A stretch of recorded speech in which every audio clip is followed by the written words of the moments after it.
Billionaire Jeff Bezos and Lauren Sanchez tied the knot in Venice, Italy Friday. The multi-million-dollar affair brought hundreds of VIPs to the historic city. The celebrity guest list included Leonardo DiCaprio, the Kardashian-Jenner family, Bill Gates, Oprah Winfrey. The list goes on.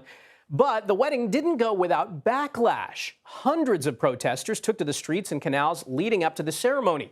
CBS News senior foreign correspondent Seth Doane joins us now from Rome. Seth, good to have you here with us. Why did this wedding generate so much outrage?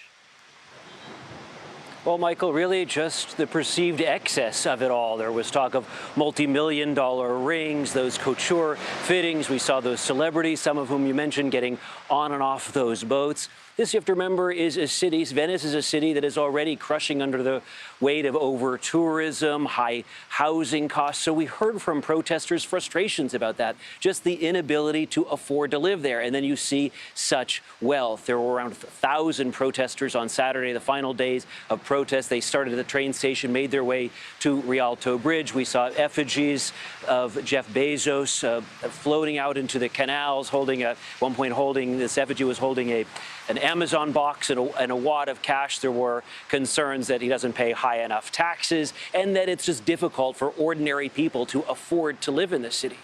Now, Seth, I've got to imagine that local leaders have to be a little more diplomatic. What are they saying?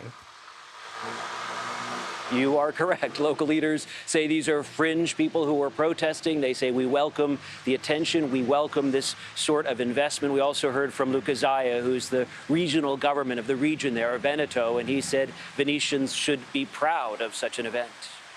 And what do we know about how lavish this wedding was? We talked about the VIPs there. What can you tell us about the wedding itself? It's interesting, not much really emerged from inside those venues. You would think with all of those people, all of those Instagram and social media accounts, we would have seen more. But no, it was tightly choreographed. The pictures came out with Vogue. They had the exclusive where we really got that look of Lauren Sanchez's dress. We see Sanchez and Bezos together. We see her in her final fittings in Milan at the Atelier for Dolce & Gabbana. So it was a tightly controlled, choreographed event. A lot of what we saw were the guests getting on and off those launches, on and off those being shuttled around from hotels to the various events. And we saw all those people you mentioned. Oprah, of course, her own Gayle King was there. We saw titans of tech, Bill Gates. We saw Leonardo DiCaprio, you mentioned, Tommy Hilfiger from fashion. All of these different worlds colliding, these bold-faced names. And certainly the paparazzi was working overtime. Sure. Well, Seth Doane in Rome, thanks so much for joining us. We appreciate it.